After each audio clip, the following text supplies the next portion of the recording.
स्वामी समर्थ. नमस्कार. तुम्हा सर्वांचं खूप खूप स्वागत आहे. स्वामी तुमच्या सर्व इच्छा पूर्ण करोत ही स्वामींच्या चरणी प्रार्थना करून मी आज सुरुवात करते.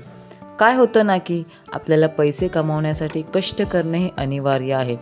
कामे करता करता खरंच कधी कधी काय होतं ना की स्वामी सेवा करायला वेळच मिळत नाही. खूप इच्छा असूनही स्वामींची सेवा आपल्याला करता येत नाही. नोकरी करणारा बायका असो किंवा पुरुष असतो, आजकाल कुणीही घरात बसून राहत नाही. प्रत्येक स्त्री ही काही ना काही काम करत असते. कुणाचे बुटीक असते, कुणाचे पार्लर असते, मेस असते. प्रत्येक महिला अमाप कष्ट करते. स्वतःचं अस्तित्व निर्माण करण्यासाठी, घरात 2 पैसे यावेत यासाठी प्रत्येक महिला ही कष्ट करत असते. ह्या सगळ्या व्यापातून तिला स्वामी सेवा पण करायची असते, पण ते तिला जमत नाही. पण काही शक्य होत नसेल तर कमीत कमी 1 माळ तरी स्वामींचा जप करा. कारण कष्टासोबत आपल्याला नशिबाची साथ ही लागतेच, गुरूंची साथ ही आपल्याला लागतेच व ती गुरूंची साथ ही महाराजांच्या सेवा करूनच मिळते. गुरूंचा वार आहे गुरुवार. आपले स्वामी समर्थ महाराज हे दत्त अवतार आहेत. काही लोक साईबाबांची भक्ती करतात, काही जण गजानन महाराजांची सेवा करतात, दत्त महाराजांची सेवा करतात, स्वामी समर्थांची भक्ती करतात. पण आपल्या गुरूंचा जो आवडता वार आहे त्या दिवशी त्यांच्यासाठी थोडासा वेळ काढावा. महाराजांना आपण आपल्या मनात सगळं सांगत असतो, आपले दुःख सांगत असतो, महाराजांना दुःख सांगत असतो. आपल्या दुःखातून बाहेर काढण्यासाठी आपण त्यांना विनंती करत असतो. पण आपल्या गुरूंना आपल्याकडून काही नको असते. त्यांच्या फक्त नामस्मरणाने सुद्धा ते प्रसन्न होतात. म्हणून फक्त गुरुवारी तरी त्यांच्यासाठी थोडासा वेळ काढा. गुरुवारी तरी आपल्याकडून त्यांची सेवा ही झालीच पाहिजे.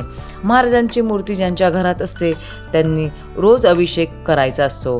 खरं तर रोज अभिषेक करायचा असतो, परंतु रोज जर शक्य नसेल तर कमीत कमी गुरुवारी तरी करावा. सकाळी तुम्ही 6ला उठत असाल तर 15 मिनटं लवकर उठा, पण गुरुवारी स्वामींच्या मूर्तीला अभिषेक केल्याशिवाय घराच्या बाहेर पडू नका. ही एक महत्त्वाची सेवा आहे. ज्यांच्याकडे मूर्ती नाही, स्वामींचा फोटो आहे, त्यांनी त्या दिवशी तरी फोटो सगळीकडून स्वच्छ पुसून घ्या. त्या फोटोला अष्टगंध लावा, हिना अत्तर लावा, फोटोला वस्त्र परिधान करू शकता. साधी भोळी सेवा जरी केली तरी स्वामींपर्यंत ती पोहोचते. स्वामी चरित्र सारामृताच्या पाठाचे पठण करू शकता. स्वामी चरित्र सारामृत हा ग्रंथ म्हणजे एक असा ग्रंथ आहे की तो आयुष्याचे सोने करणारा ग्रंथ आहे.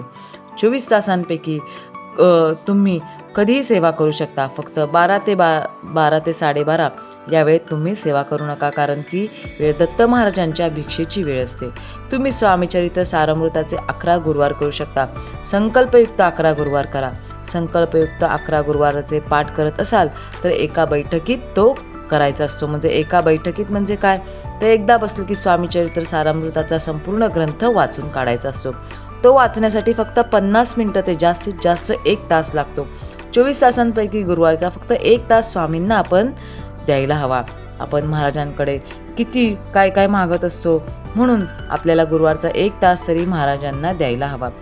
तुम्ही साईबाबांची सेवा करत असाल तर त्यांच्यासुद्धा मूर्तीवर अभिषेक करा. दत्त महाराजांची सेवा करत असाल तर त्यांच्यासुद्धा मूर्तीवर अभिषेक करा. आता मी तुम्हाला स्वामींबद्दल सांगत आहे. स्वामीचरित्र सारामृताला फक्त सारामृताचा 1 पाठ म्हणजे 1 ते 21 अध्याय हे वाचलेच पाहिजे.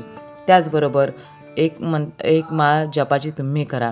गुरुवारी 1 तास आपली कामे बाजूला ठेवा. त्यावेळी महाराजांशिवाय कुठलाही विचार करायचा नाही. फक्त मी आणि माझे महाराज एवढाच विचार करायचा. फक्त गुरुवारमध्येच म्हणजे जर समजा तुम्ही ह्या जर सेवा केला तर तुमचं काही गुरुवारमध्येच तुमच्या लक्षात येईल की तुमचे जे काही प्रॉब्लेम आहेत ते हळूहळू सुटू लागणार आहेत. तुमचं आयुष्य एवढे बदलून जाईल की तुम्हाला काही मागण्याची वेळच येणार नाही. फक्त स्वामींची सेवा करा. ज्यांना वाचता येत नसेल त्यांनी स्वामीचरित्र सारामृत ऐकू शकता. तुम्ही काम करता करता तारक मंत्र ऐकू शकता. मेसचे डबे आहेत ते करता करता स्वामींचा मंत्र ऐकू शकता. स्वामीचरित्र सारामृत श्रवण तरी करा. सुरुवात तर करू शकता. ऐकून तुमचं पाठ होईल. इच्छाशक्ती असणं खूप महत्त्वाचं आहे.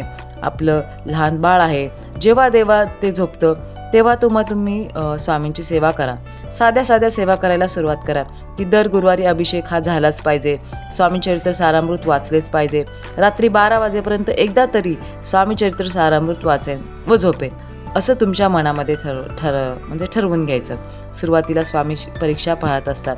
प्रत्येक स्वामी भक्तांची स्वामी हे परीक्षा पाहतात, पण ते आपल्या चांगल्यासाठीच पाहत असतात. महाराजांना फक्त आपली सेवा हवी असते, श्रद्धा हवी असते. आत्तापर्यंत जर तुम्ही सेवा करत असाल तर अतिशय उत्तम. जे करत नसतील त्यांनी गुरुवारपासून सेवा करायला सुरुवात करा. आयुष्यात कशाचीच कधीच कमी पडणार नाही.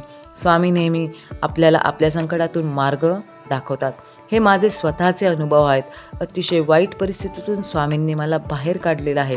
प्रत्येक संकटावर मात करण्याची ताकद मला स्वामींनी दिली व प्रत्येक संकटातून बाहेर पडण्याचा मार्ग मला मिळाला आहे. तसा तुम्हालाही मिळेल. नमस्कार.